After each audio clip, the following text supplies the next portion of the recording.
کہ یہ خوبصورت تحفہ جو چونیا کی عوام کے لیے وزیر اعلیٰ پنجاب کی طرف سے ہے. یہاں سے نہ صرف لوگوں کو ڈی سی ریٹ سے بھی کم قیمت پہ روزمرہ استعمال کی چیزیں ملیں گی، بلکہ وہ لوگ جن کے پاس بہت کم انکم ہوتی ہے وہ یہاں پہ اپنا روزگار بھی شروع کر سکتے ہیں. یہاں پہ کرایہ جو ہے بہت کم ہے لیکن سہولتیں بہت زیادہ ہیں. یہاں پہ کوئی بجلی کا کوئی بل چارج نہیں کیا جائے گا، صفائی ستھرائی ہر چیز بالکل فری ہوگی اور لوگوں کو سستی چیزیں میسر ہوگی. اور انشاءاللہ تعالی آنے والے وقت میں یہ جو ہے سورت بازار جو ہے یہ اس علاقے کے لیے ایک بہت بڑا ایک تحفہ ہوگا انشاءاللہ تعالی میرے اللہ نے چاہا. اور اس میں میں ایڈ کرتا چلوں کہ سی ایم پنجاب کی طرف سے ڈائریکشن ہے کہ 1 سال کے اندر ہر تحصیل میں یہ سورت بازار ہونا چاہیے.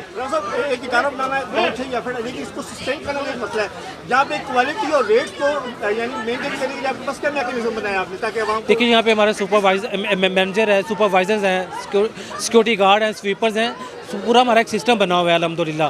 ہم نے جو یہ سیلف سسٹین ادارہ ہے، پنجاب گورنمنٹ پہ یہ بوجھ نہیں ہے الحمدللہ، یہ سیلف سسٹین ہے اور اللہ کی مہربانی سے پچھلی کئی دہائیوں سے یہ جو ہے منصوبہ چلتا آ رہا ہے اور انشاءاللہ چلے گا. سب سے پہلے تو میں ملک افضل کھوکھر، میرے چھوٹے بھائی ہیں، میرے کولیگ رہے ہیں، ہم 3 دفعہ اکٹھے ایم این اے رہے ہیں.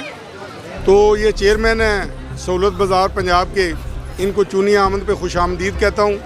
اور دوسری بات یہ ہے کہ میں madam honourable chief minister Maryam Nawaz Sharif صاحبہ کا دل کی اتھاہ گہرائیوں سے مشکور ہوں کہ انہوں نے چونیا کے عوام کے لیے یہ سہولت بازار کا ایک گفٹ دیا ہے. پنجاب حکومت کا یہ پہلا کارنامہ نہیں ہے. یہ کارنامے جو ہیں یہ پچھلے 2002 سے لے کے اور اب تک آپ ان کی تعداد گنیں. جہاں پہ ہم اس وقت کھڑے ہیں، یا جو چونیا جمبر روڈ ہے، یا جو ہاسپٹل ہے، یا جو کمیونٹی کلب ہے، جو بھی ہے وہ مسلم لیگ نون نے یہاں پہ یہ سب کچھ دیا ہے.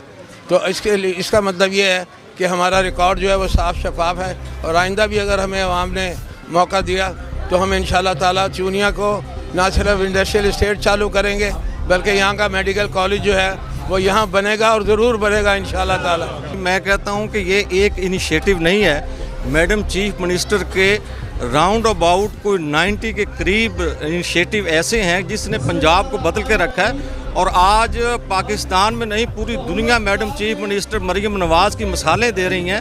اور اس میں انہوں نے انیشیٹو پہ اناؤنس ہی نہیں کیے بلکہ ان پہ عمل درآمد کیا. اور آج گراس لیول پر آج لوگ، غریب لوگ ہوں، کسان ہوں، آج بزنس مین ہوں، سب مستفید ہو رہے ہیں. اور ان کی ٹیم جو ہے آج ہمارا ایک ہی ویژن ہے. ہم اس پاکستان کو ہم نے آگے بھی بدلا تھا اور اب بھی بدلیں گے.